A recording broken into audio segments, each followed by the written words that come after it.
So it's 8 o'clock and everybody's very prompt. And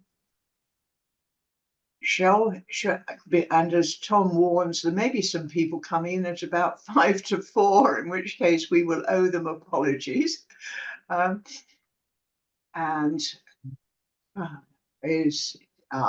you're also watching the admit, right? Okay.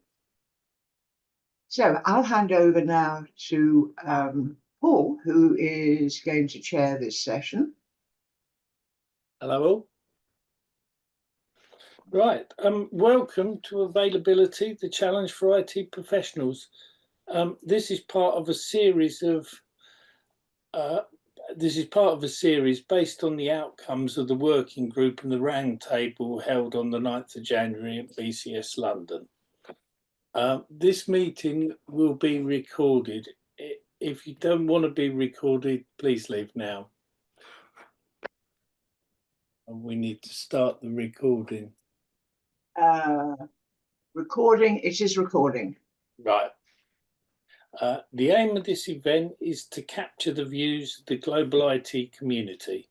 The global challenge to the IT profession is that digital services are now utilities and expected to be available 24/7.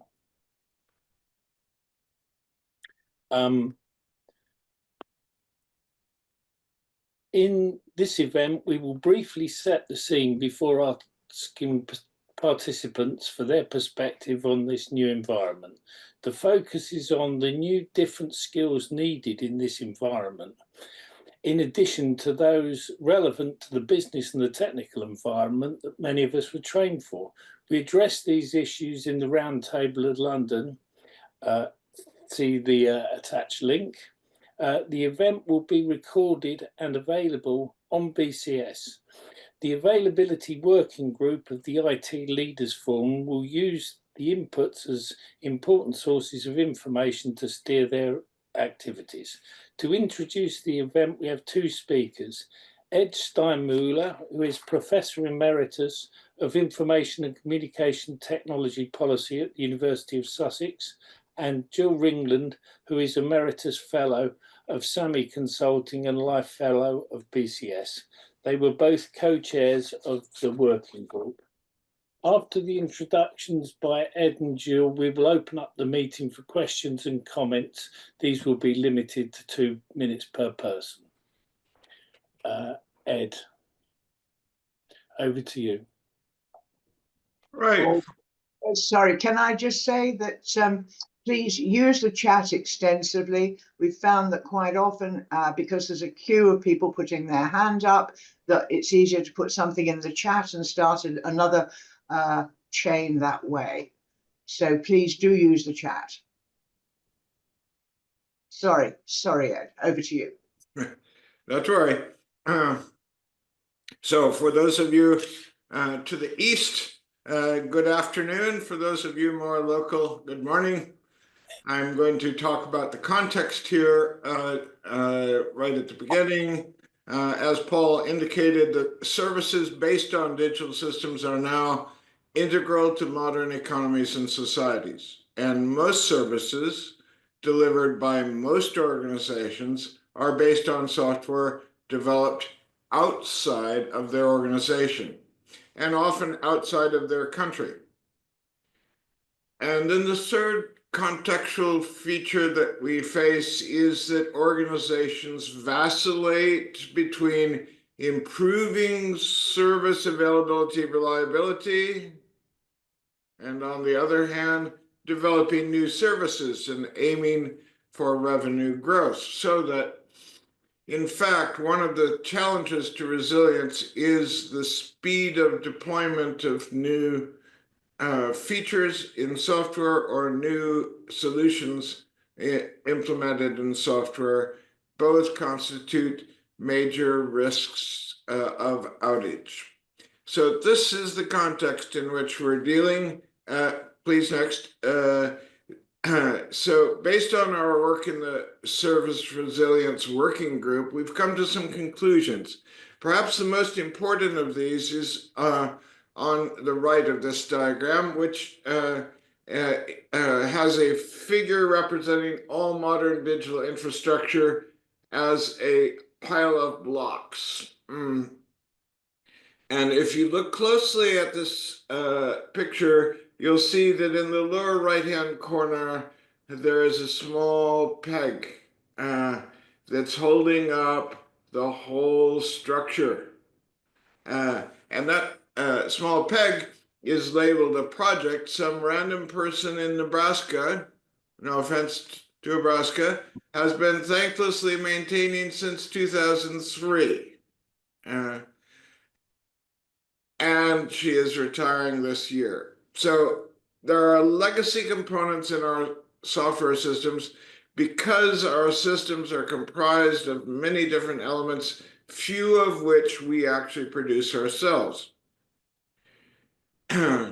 This is vitally important in the context of IT now being a utility that users expect to be available 7/24. When IT fails, it has a significant impact on GDP and productivity in an aggregate sense. All of failures in the year can make the difference between economic growth and recession, at least in the rather anemic context of UK growth of late. Software is inherently fallible. It fails. It fails because of intrinsic faults. It's a complex system. In interdependencies can cause cascading failures. All of these inherent failures are actually more important than cyber attack. Cyber attack is not the principal threat to resilience. This is maybe a bit of a surprising outcome from our previous work and somewhat contested by some, but in some context it may not be the less important. But software has a long life, and most new software is not developed in-house, as I've already indicated. Most companies are not addressing resilience issues. And then perhaps more contested or question, IT professionals have a limited ability to build in resilience. People talk about building in safety, building in resilience, and so forth. Probably not realistic given the complexity of the systems that we build, the billions of lines of code that are implicitly part of that system building process, and the fact that the number of errors per 1,000 lines of code has barely diminished over the last 50 years. So IT professionals have a limited ability to build in resilience. We need to test our systems extensively in order to assure that they will continue to work. AI won't fix resilience problems anytime soon. And finally, we concluded that resilience is an organizational, not only an IT department issue. So next slide. Paul? Yeah. Oh, too far. Right. So to conclude, we need to improve service availability. There are some barriers. Boards are not are in the position that if they haven't had it happen to them, if they haven't had a major outage, they're likely to conclude that it's not likely on my watch. And this leads to complacency. A second barrier to improving service resilience is the lack of a common language for IT professionals and board and other managers to speak about the specific risks and impacts of service failure. A third type of barrier is that while most services use software, strategy and management for service delivery is often neglected by senior management. And this is because of the prior two factors. That there's a lack of common language because of complexity, lack of direct control of system components, technical language of software, and the complacency that it's not likely on my watch. So looking at the overall level of the organization, the changes required are to establish recognition of the evolving role of digital software-based services, that is, their key importance to the organization, to build a common language to focus purpose and priorities, and to mobilize an all-hands effort, not only the IT department, but all the other parts of the company that have a stake in the continued operation of services in order to improve service availability. Okay. Those are the higher level organization-wide issues, and Jill is now going to address some of the more specific steps to improving resilience. So, yes, what the working group on service resilience found surprised us. We thought that starting with software risk was going to be an approach which would be effective in meeting our aim, which was thinking about the impact of IT failures on the economy. And as Ed has described, we very quickly realized that this would, because software is legacy, it's long term, this could only have an effect at a very long time scale, and that a different approach was needed to making IT more available to users. So we were very clear that this was about thinking about the impact of failures on users, and that when you start thinking about systems in that way, digital systems that deliver services in that way, you need to start systems thinking rather than component thinking. And this was an important aha for us.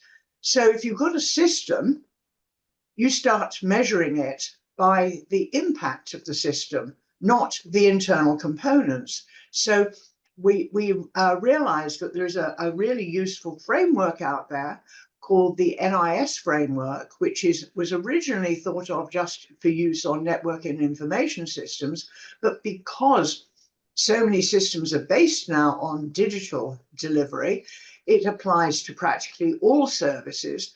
And the framework talks about user impact like lost user hours.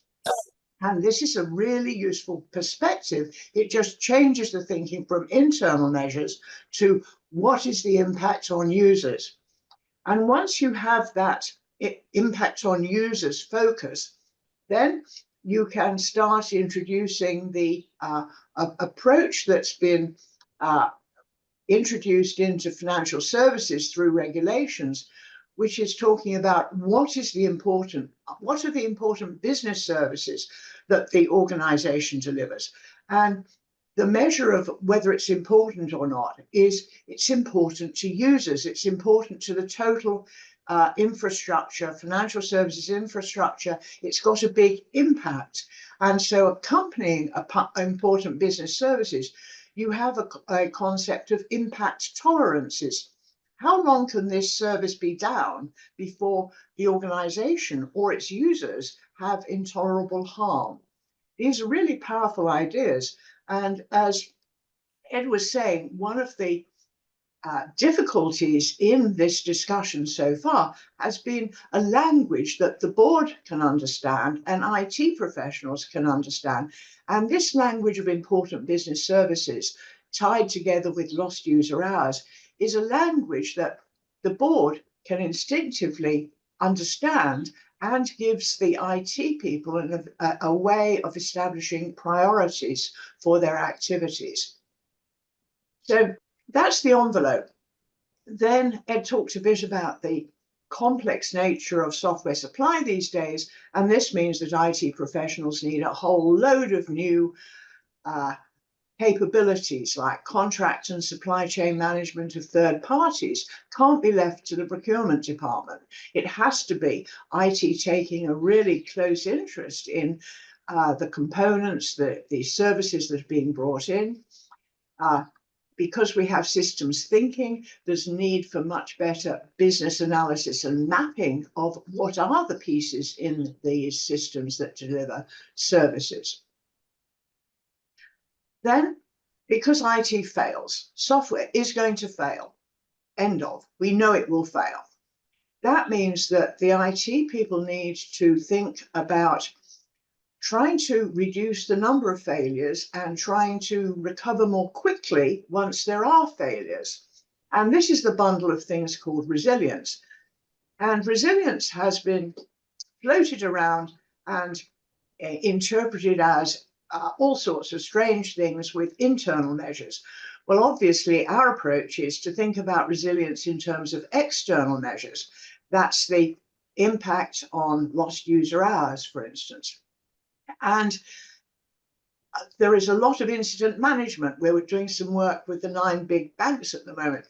And they do a lot of incident management, but what they don't do is have the incident management people go into failure analysis. Why did the incident happen? And of course, unless you know why the incident happened, you're likely to be chasing your tail forever. In the big banks as well, something like there's been a report recently which examined about 150 IT outages over 2 years, and something like 40% of those were through introducing upgrades. Hence the importance of testing in a 24/7 operation. Also, we've recently had a catastrophic power failure at Heathrow Airport, where the IT systems were not able to switch between power sources. And the runway lights had gone out 3 days before, and some of the users were saying, what's happening to your electricity supply? Early warnings. There are often early warnings for IT failures. And then the final point on this list is compartmentalization. When I was programming, we used to have things called APIs, and APIs, application program interfaces, were meant to validate the data before it came into the application. And a lot of current systems do not have enough data checking at the compartment. So with a business analysis and mapping approach and compartmentalization, there are some ways of even restructuring Ed's crazy tower. And then the final point links back to what Ed said about thinking about across the organization. There is an important role for the IT profession to build networks across the organization so that ways of anticipating failure can be played through. IT can't do all the recovery, so simulation exercises can help the thinking. Now, we're not sort of just jumping on a Zoom call and delivering this. We've done a lot of work over the last few years. And I'm not sure, Paul, whether you've had a chance to put the links in the chat yet. I haven't. I will do when we're... Okay, the links will be in the chat, she says seamlessly. We've done reports, we've done blogs, a recent blog with Long Finance, and Ed and I have published a book called Resilience of Services, Reducing the Impact of IT Failures, which we were able to give a copy of to people at the face-to-face event back in January, but alas, is more difficult to people on a Zoom call. So sorry about that, but the book contains a reasoned approach to what we're suggesting, which is thinking about IT is going to fail. What does this mean for the IT profession in terms of keeping the lights on? So that's where I'm going to hand back to Paul, who is going to pose a couple of questions for us. And the rest of this call will be discussion, people putting their points of view either directly or via chat. I see that Mark's already started using the chat. Thank you. Paul. Hello again. So the questions we want to phrase this is, in your opinion, what are the main causes of the lack of availability, and what approaches, methods and tools can we use to improve this? If you flag with your hand, I'll hand over to whoever wants to make a comment.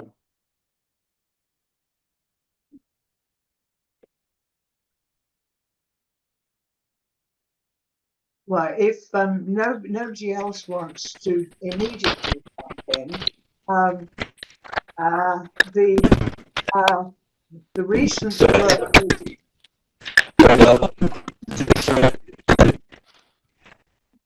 the recent work we're doing with the 9 banks has got, for the first time, data from 9 banks over 2 years and 150 outages. And the analysis of this may not reflect other environments, but roughly speaking, the main causes of the outages were about 40% were attempts to upgrade, about 3% were cyber, about 2% were hardware, about 2% were networks, and the other sort of 50% were just labeled as incidents, technical incidents.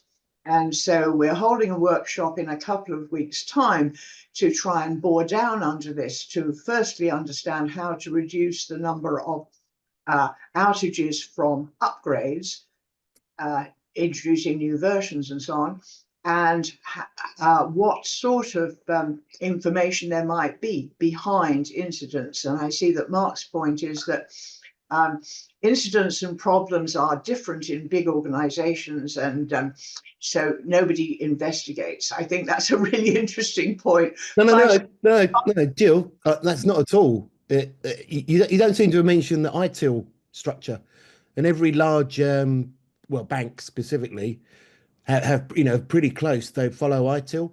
So you have an incident manager. The incident manager has open access to do anything to resolve the incident, calling on people, and then they hand that over to once that's resolved and the system's up, they then or if it's in an N+1 type arrangement, that'll then go to a problem team, and you have problem managers that look after the problem tickets, and then that's prioritized as well. But it's who owns, these days, lots of things are involved. So it could be a platform, it could be a software team, it could also be like a network. Network's pretty intrinsic. It's who owns the problem ticket. Okay. And nobody wants to own the problem ticket, because if there was a big outage, and as you mentioned, it turned out that your upgrade failed and you only put a 4-hour outage and it took 6 hours, who's got the egg on their face? That's the... I was thinking, you don't seem to have mentioned ITIL much. That was all. And I think it's just a very good structure of exactly this issue.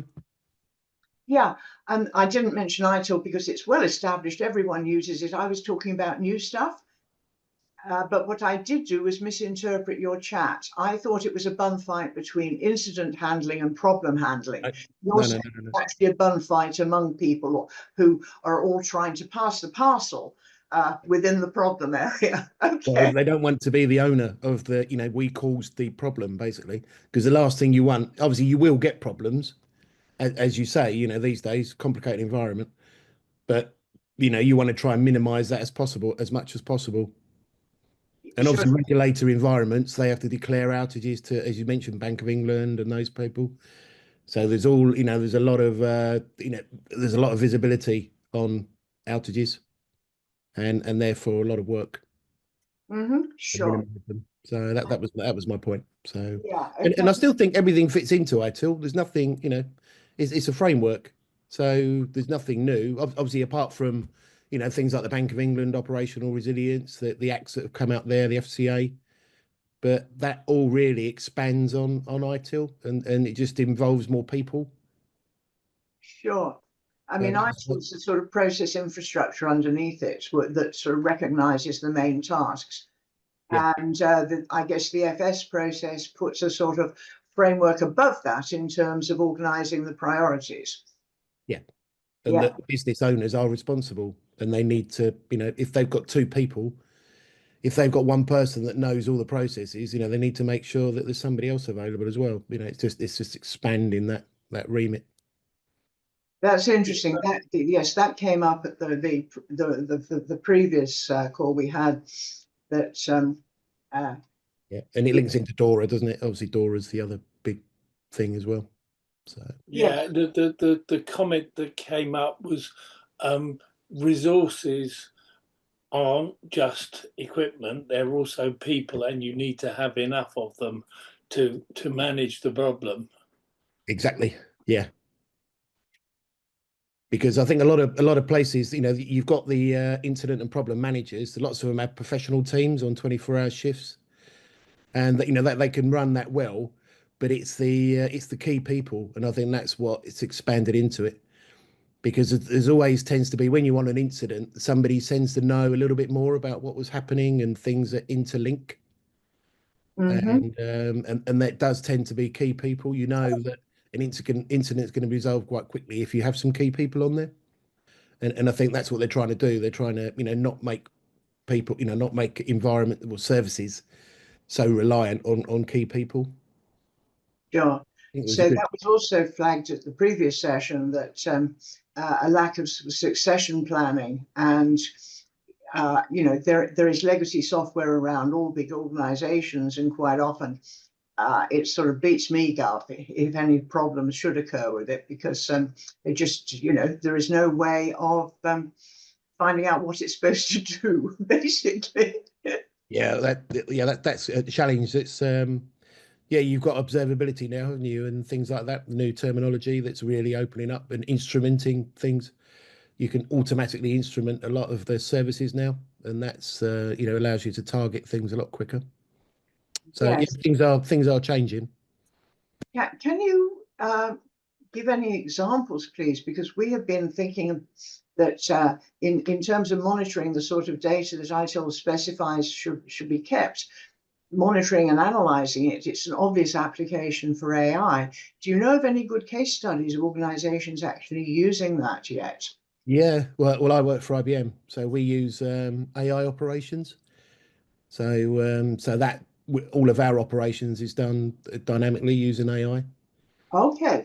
But we've had that. Look, we had some. Machine learning's been involved in lots of it, because you can look for trends, and in some cases you can see sort of small changes that have been made, and then it allows you to drill into it, and it can see that maybe settings weren't optimal at particular times and things, and that's driven excessive use of some CPU, and that may have infringed some SLAs and things. So there's lots of technology there. And then we've got a product called Turbonomics. If you're using the cloud, that can now analyze your spend on your different cloud environments, and it can actually tune it automatically. Obviously, a lot of places don't necessarily like that, because it's taking away the control, and it will just advise you, you should move this service here, or quiesce this service, or expand this service on Azure rather than AWS. It can do all this dynamically. So there's loads of AI, that's machine learning is there. It's been there for quite a few years now. I was thinking, thank you, that's really helpful. I was thinking specifically about monitoring for early warning signs. That's been in. We've got Netcall and a number of other. There's other alternatives. Quite a few. Broadcom's got a product. And do you know if anyone's written up any case studies about this in terms of before and after, and what the impact and how it worked and so on? I'm pretty sure that there's a lot of it. Yeah, a lot of it in our Any chance you could sort of have a dig round and see whether Yeah, sure. That would be super. Thank you. Well, our big one we did. Wimbledon is all automated, so that's been IBM for a number of years. We use 3 data centers, and we can ramp up the resource behind it depending on who's playing. I was thinking more of anticipating outages. Yep. Well, a lot of that's built in, isn't it? Now you have multi-region, so it's an irrelevance. You know, you've got 3 regions, so you can just quiesce one region, and the other 2 will run it. So, but that's obviously, it all comes down to expense. It needs to be a key service that can support that cost of having 3 regions. That's how the cloud moves. Obviously, previously that you'd have had 2 data centers. Sure, sure. In some cases, 3 data centers, and now you have like cyber vaults, just in case you get a malware attack. You have an air gapped storage copy that you take periodically. And if you've got the money, you could do that every 10 minutes. And it's just everything these days is how what's the value of the service to you. Sure. Pretty similar to cyber as well, isn't it? You can protect things to the nth degree, but obviously there's a cost associated with it. Yeah. Okay. Yeah, sorry, I didn't want to. No, but that's extremely helpful. Thank Yeah, you. That's been very useful. Is anybody well, else? it's sort of my bag. I've been an availability professional for the last 20 years, looking after major retail banks. So Okay. So this is like your patch. So yeah, and obviously ITIL years ago. okay. So at the end, what we will do is we'll ask everybody to put their contact details in so that we can share the write-up. And when I have your contact details, maybe I can give you details of the roundtable we're holding in a couple of weeks, because it might be that you find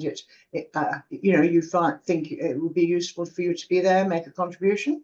Yeah, sure. Yeah. Yeah, I'm happy to help out. I'm in 2 committees. I'm in DevSecOps and FinSig, so I do quite a lot with the BCS. Okay, thank you.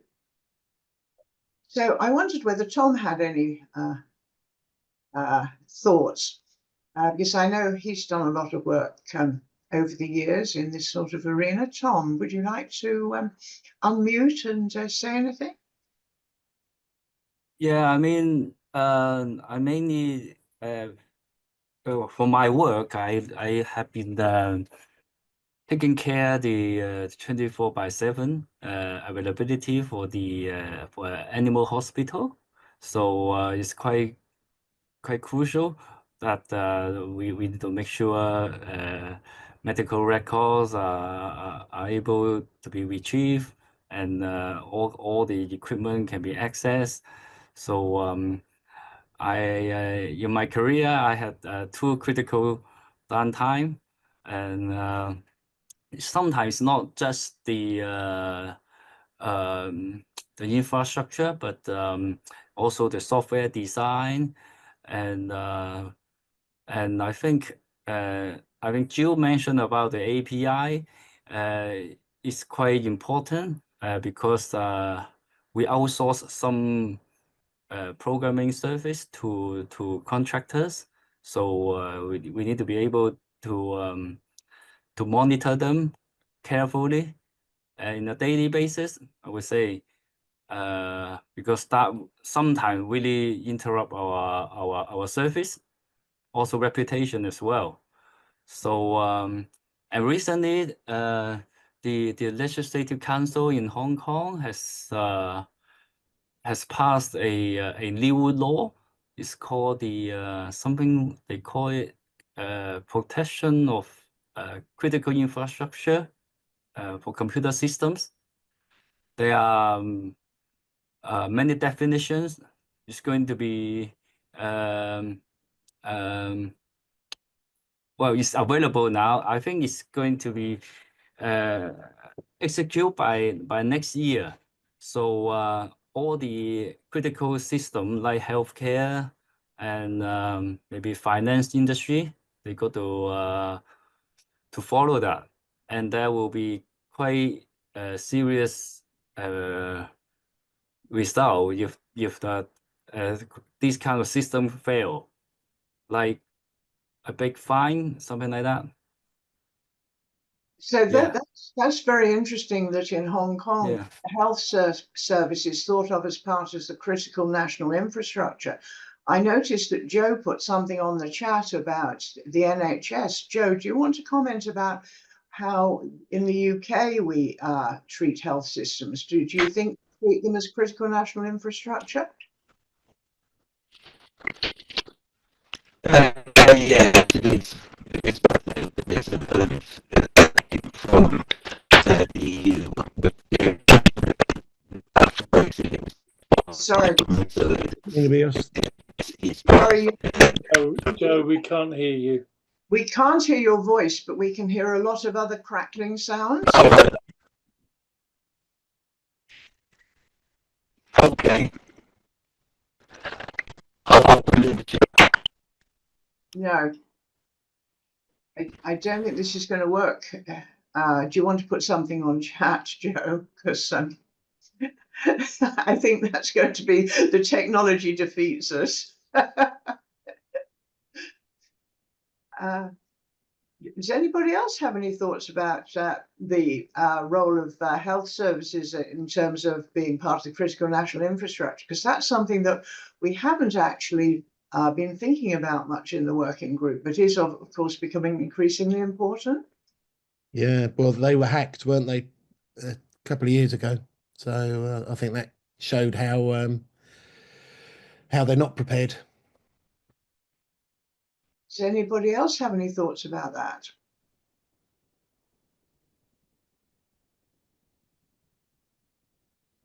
Okay, so the categorization is there, but it's not clear to me that the regulators are actually up to speed and the services are yet up to speed. So that's interesting. Thank you, Joe.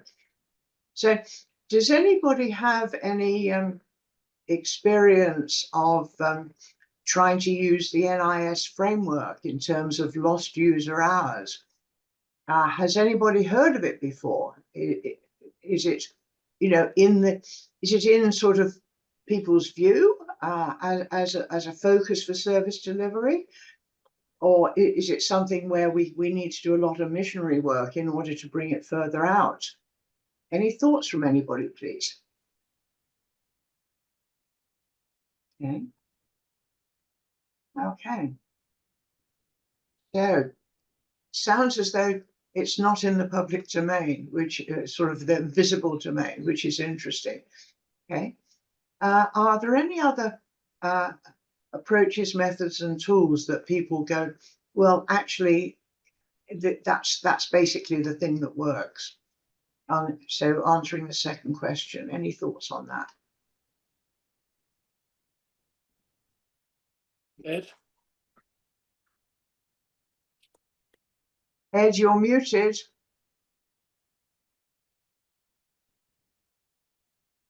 You're still muted, Ed. There we go. So several people have pointed out that there's a trade-off between improving resilience and having resource to use on other things. In other words, that improving resilience costs money. And indeed, this is true, but you don't really know how much money you need to spend until you have a better gauge of how much failures cost.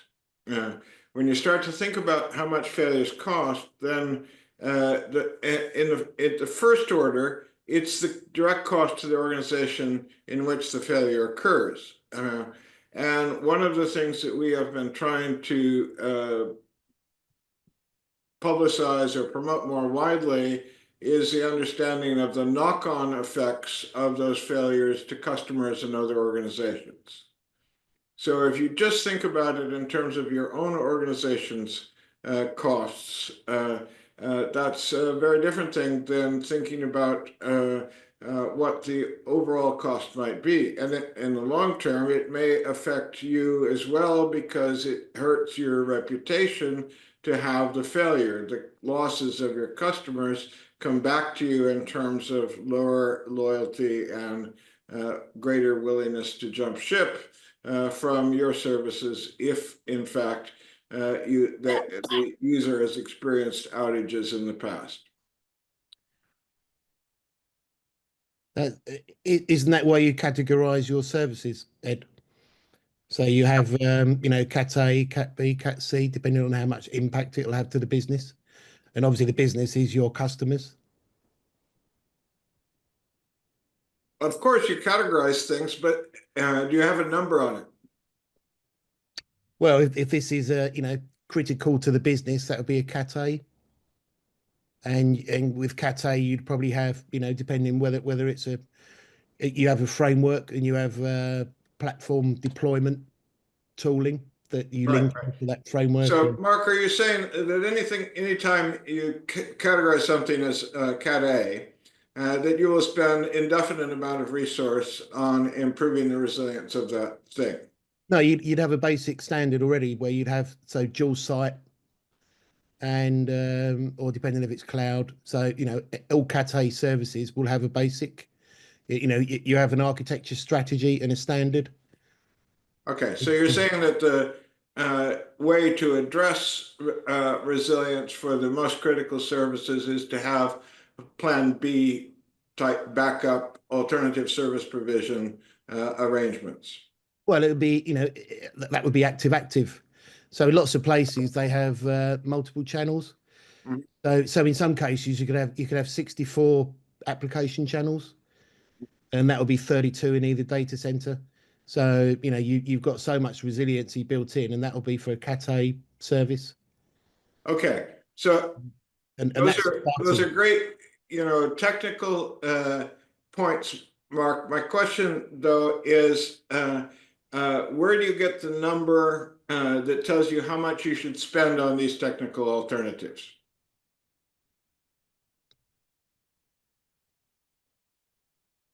Well, a lot of places you've already spent that, haven't you? You've got a lot of, banks have a lot of capital expenditure. So that would be the architectural design point that they start with on Cat A services. Okay.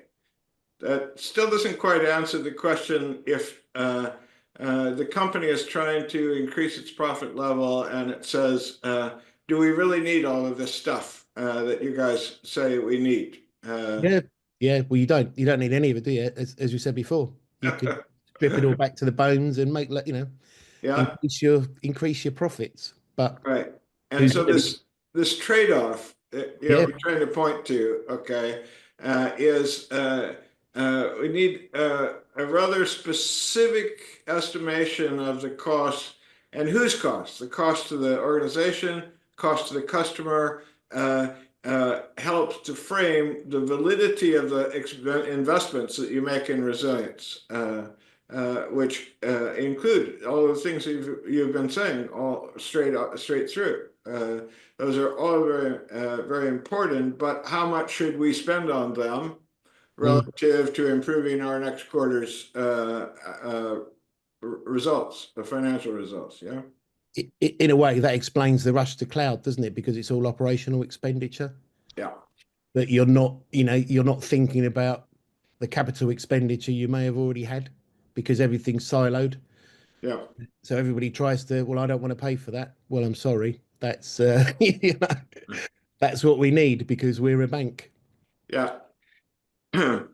Yeah, and I think that's a very good point about the silos aspect of organizations.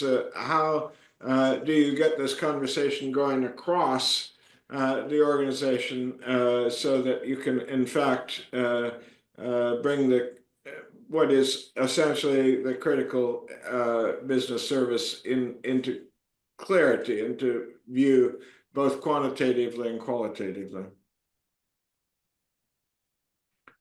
We have quite an active chat here that I have not looked at closely while I've been talking to Mark here, but someone want to take up one of the points on that?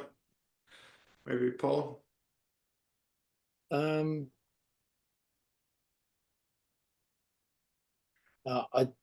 In terms of Marcus's comments, I don't think we've been talking about hardware much at all. We've been looking at this from a sort of a services perspective and what it runs on. And I think because the analysis shows that as insofar as we've got data, from the 9 banks, the number of hardware failures among the 150 outages was like 1 or 2. And so But given the sort of 40 or 50 or 60 or 70 software related outages that we can't track down the cause of, you know, the focus is very much the wonky tower rather than the hardware. So the hardware seems to work comparatively. Well, if So- you're, I think the key bit is it's the level of change rather than, you know, and we're not changing the hardware, we're changing the software. That's a good point too. Absolutely. Yes. now there are a number of hardware changes though. So obviously, yes, software outstrips it, but like nowadays, firmware is very key component. So there's a number of firmware updates, and that's considered hardware. I don't know whether they'd be categorized as upgrade failures or incident failures. Well, planning. The analysis. It'd be a planning, you know, it's a planned outage in some cases to do that. So it's and Yeah. then, you know, planned outages don't always go as you expect them to go. And I'm not sure, I mean, I assume that, you know, if there's a planned outage, it didn't occur in the 9 banks report. I assume these were unplanned outages. I don't know. Have you looked at the report, Mark? No, I'll have. Sorry, I'm relatively new to this, so I've got quite a bit of reading to do. Obviously, NIS as well look really good detail, so I'll start reading up on that. So obviously, I am just to say what Marcus has put there. You know, I am from IBM, so and he's mentioned mainframes. Yeah, mainframes are most core banking is mainframe based. Sure. So why there is so little. You know, they've got 7 nines in availability, so it's something like a minute a year or something like that. Yeah. Sure. Except that, you know, the chair of the parliamentary committee pointed out that because of the cumulative effect of the outages, it was like having the banking system down for a month out of 2 years. Yeah. So that's the difference between the hardware, you know, reliability and the system, you know, the user view of it, which was the system wasn't working. There was no service. Yeah. And that's because people have a simplistic view, don't they? You know, my bank stopped working. But you know, when you look at that could be, you know, there's so many people in it now. You have cloud services that do the presentation layer. Obviously, the networks involved as well, and that's all the cellular systems everybody uses, not just the banks. You know, and then you have you know, application servers, F5s will be part of that, and then the actual bank application servers, then firewalls. There's just so many components now that are part of the stack. And then, you know, right at the very bottom, you'll have the database. Database is probably up continuously 24/7, but nobody, you know, I still can't access my bank, but it's just so many components now. Sure. And in fact, the analysis shows that a large proportion of the outages actually affected the mobile access. Yep. And so that's obviously what's giving the problems. And it could well be that because mobile access introduces, you know, different location and users that are not particularly proficient, that, you know, it's due to unexpected, well, as they say, unexpected item in the bagging area equivalent. Yeah, I would say that's where most of the changes are these days, though, because it's the presentation layer. Like, you know, whether it's your browser or your mobile phone, obviously, you know, the 7-layer model. So the presentation layer is really the one that's changed the most. They make, you know, certain tweaks to how your account looks and what offers you can get on your, you know, within your app, within your phone, and whether they're changing, you know, changing the feel of it. And then they have to change it between different models. Obviously, you've got Samsungs and iPhones and things. So there is just a lot of change in those areas. Sure. So yeah, I'm not surprised that, you know, that's where a lot of the issues are seen. Joe made the point that, you know, the network changes had an impact and the hardware didn't fall over gracefully. I think this is an illustration of, do we have enough time to test things? Do we have enough time to prove that our resiliency actually works? Yep. Well, that's part of Operation Resilience, and you have to do a certain number of tests every year. Can I sort of pick up on a point that's just appeared on the chat, which says, I was an on-call database administrator for 20 years and was frequently incorrectly called out for application software failures. What point is that? Is it that the database was not actually threatened, but the service was? I sort of trying to dig behind that. I'm not sure whose point that was. You can't tell whether it's Marcus, isn't it? I don't think Marcus has got audio. Seems to be third a lot.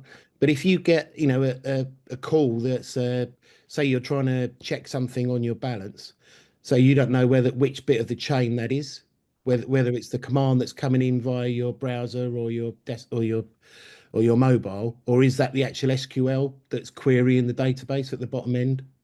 And that's why, you know, they tend to call out, because we didn't have very good instrumentation. It's hard to, you know, why is that process failing? So you might call out a number of people on that process chain, and then it comes back to, you know, people admitting, oh, it's us. And now 7-8 teams, you know, that part of that journey, that customer journey, and the database is just sitting at the bottom on the mainframe.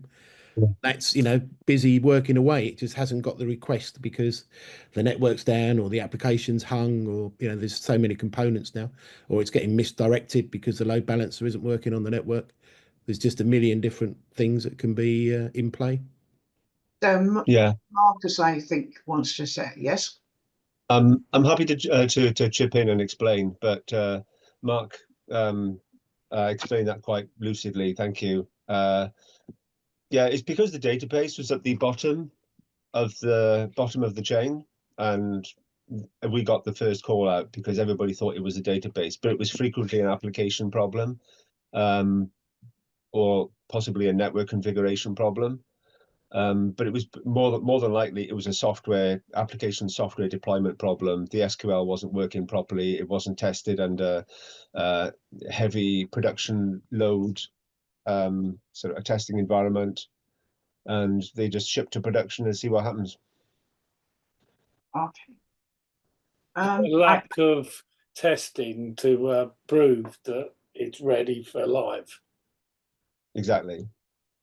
Yeah, This seems to point to a different, similar but different point, which is to the degree to which those responsible for the database are actually sufficiently educating those who are responsible for the APIs in the application software as to what can and cannot be done in their applications.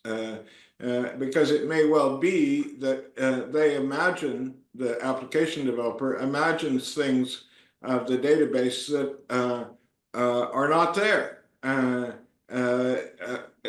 that are not part of the specifications of the database, and that therefore the applications that they build lead to a tar pit or a cliff edge that they are not able to anticipate because they have wrong-headed views of what the database is able to provide. It sounds like you've been watching one of my presentations, Ed, on DevOps and the importance of bringing DBAs into a DevOps Scrum. There we Agile go. Scrum. But I'm also a bit of a skeptic about DevOps, because DevOps promises you faster rollout, faster application, as well as better documentation by the DevOps team of what they've done. It also promises faster rollout, which will even amplify the pressure for more applications, which has been with us, after all, for 50 years. I mean, since the very beginning of freeing the applications environment from central office computing, there's been a torrent of application demand that's always overwhelming any centralized department, and indeed overwhelming the departmental capabilities as well. DevOps is offered as a solution, but I'm not sure. Well, it does bring people closer together now because of the rate of change, as you mentioned, is increased, and also the businesses don't want to wait for their 6 monthly update. Yeah. Things move on a daily basis now, and that's why you got to get your teams are agile, but that comes with with testing. It's difficult to test things, and also testing's the same as availability. How much do you want to spend on testing? And a lot of places now sort of do they'll do live testing because you can do it's basically for the NFT side of it. You can do functional testing, but you just can't always do non-functional testing to scale because you haven't got you just haven't replicated your live environment because of the cost. So a lot of places now will phase in a change with Black and Blue, where they'll phase it in across the network and the app servers. Yeah. Right. So Jill, let me turn it around before we come to Jill. Let me turn it around just a bit and ask. Okay, if we're doing about as well as we could, given the level of resources that are committed at present, then what could be done better within the resources that we have available?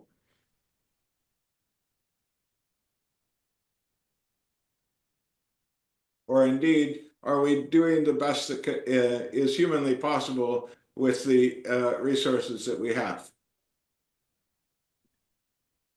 Deathly hush. Oh dear. Well, that's SLAs, isn't it? Are you meeting your SLAs? Yes or no? Well, If you're not, then you obviously have to start spending. Are your outages as expected with the amount of fundings that you've got? And well, the view of the parliamentary committee was that the level of availability of the banking system was unacceptable. So that's a user perception. And how that gets translated into organizations is, I guess, open. And, we'll see what transpires. But so if I could sort of change tack slightly, Anne introduced a point earlier on, and I wondered whether there was a specific case she had in mind that had provoked the point. She said, with so much software being a third party, a major exposure could be changes in key personnel in the third party organization. Who keeps an eye on that? Do you have any particular war stories that prompted that point, Anne? You're mute. Yes, I could have many, but too many probably to tell because I've been in the industry for such a long time. But people don't seem to bother about that. They seem to think, well, I've bought this piece of software. The people tell me when they put upgrades in, I can test for upgrades. But when a key person leaves that organization, maybe not just one person, maybe it's 2 or 3 people, how do you know that that piece of software is still resilient? Okay, and of course, that's one of the points that is behind the wonky tower that Ed introduced, because and it applies very much to open source components, because a lot of people who supplied open source in the early days are now retiring and walking away.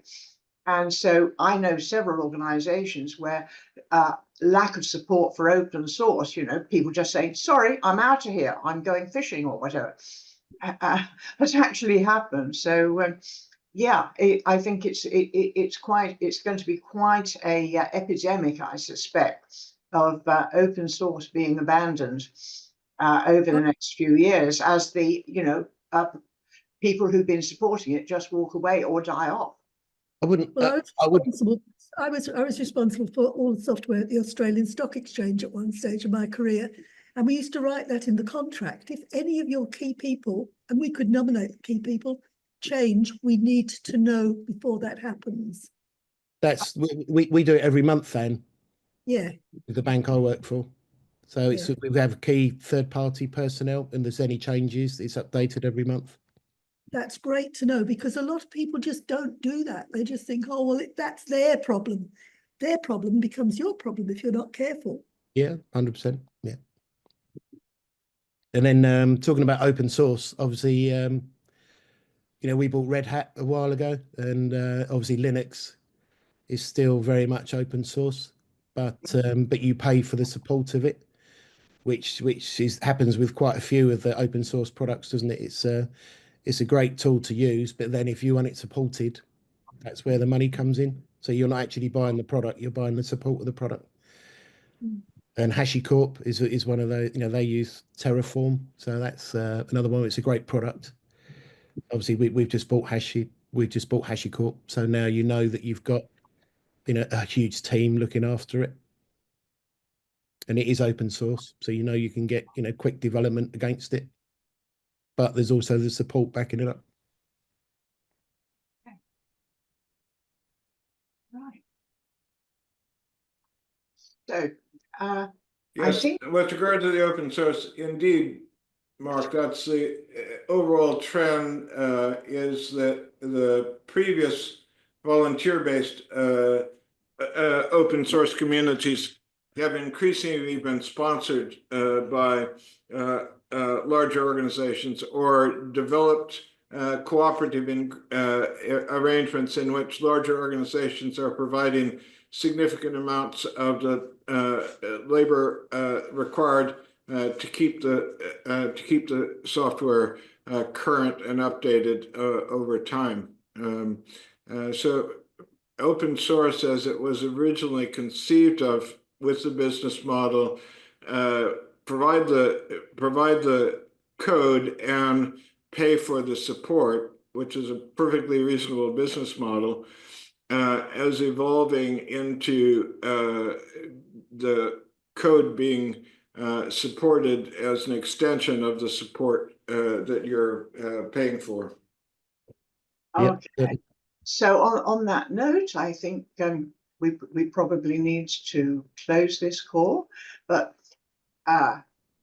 so thank you for all the contributions. And as I did sort of say on the fly earlier, we will be writing this up.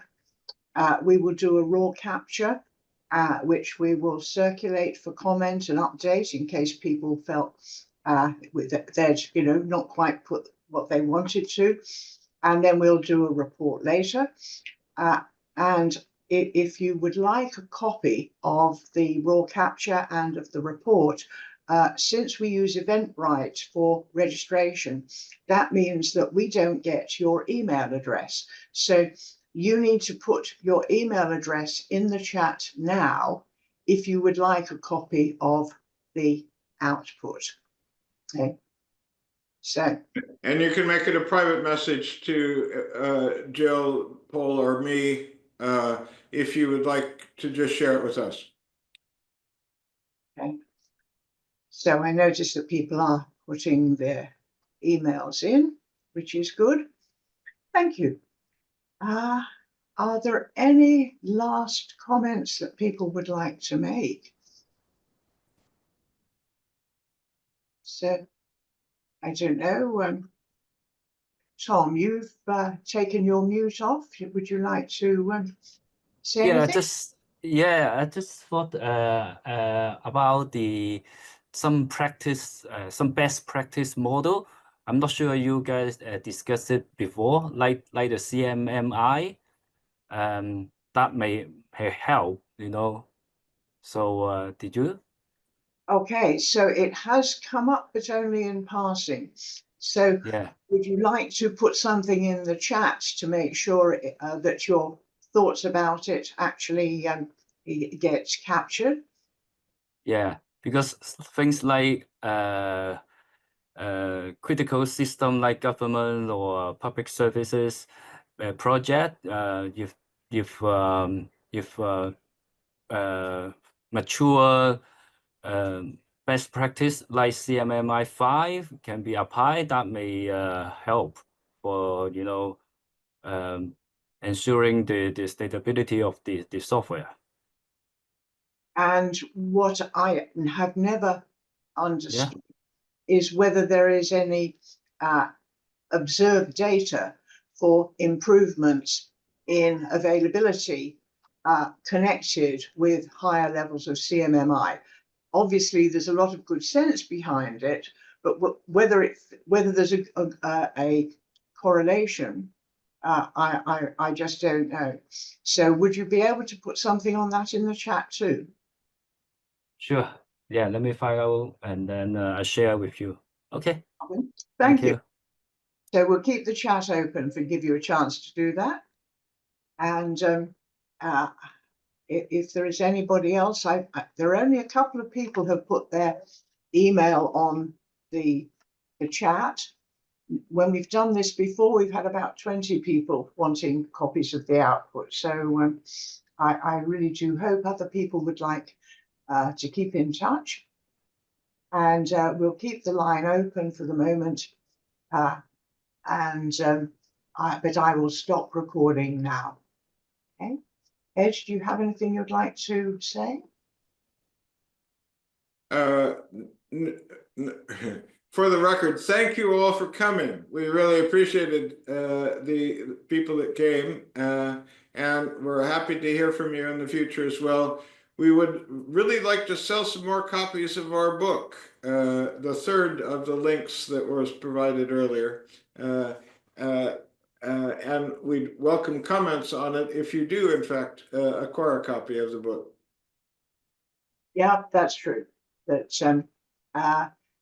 we because it's the first attempt to write anything down in this space. It's had to be quite pioneering, and so we're absolutely looking for comments to do a second edition, which will start to be more maybe focused, more exactly what's needed. We thought we'd put the book out there, and so looking for input. Thank you.